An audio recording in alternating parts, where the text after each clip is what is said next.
আজকে আমি ডাব চিংড়ি বানাবো। তার জন্য আমি বাজার থেকে এরকম একটা বড় দেখে ডাব নিয়ে এসেছি।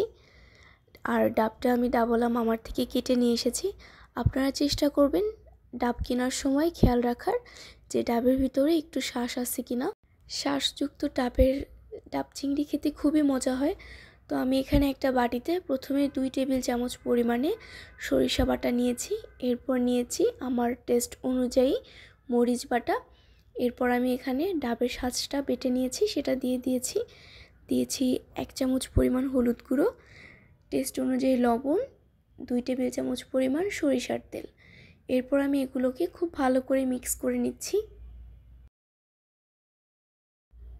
মিক্স করা হয়ে গেলে আমি এখানে চিংড়ি মাছ দিয়ে নিব। আমার বাসায় যেরকম চিংড়ি মাছ ছিল আমি সেটাই দিয়েছি। আপনাদের বাসায় যদি বড় চিংড়ি মাছ থাকে আপনারা চাইলে সেটাও ব্যবহার করতে পারেন। এরপরে আমি চিংড়ি মাছের মধ্যে ডাবের যে পানিটা ছিল সেটা দিয়ে খুব ভালো করে মিক্স করে নিয়েছি। মিক্স করা হয়ে গেলে আমি ডাবের ভিতরে চিংড়ি মাছগুলোকে এইভাবে দিয়ে নিব।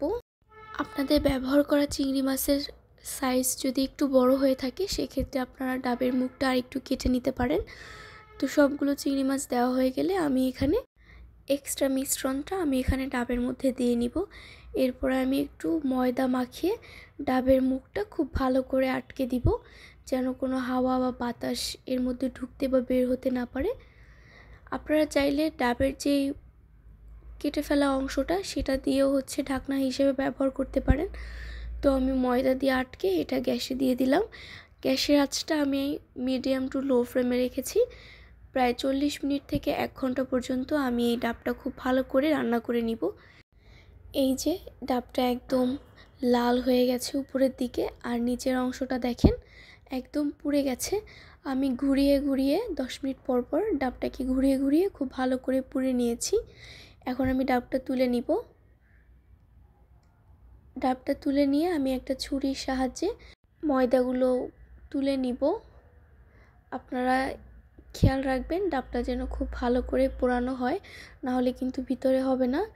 তো এই যে দেখেন কি সুন্দর করে ময়দাটা উঠে গেছে, ময়দাটাও কিন্তু সিদ্ধ হয়ে গেছে। তো এবার আমি একটি পাত্রে চিংড়ি মাছগুলো পরিবেশন করে নিব।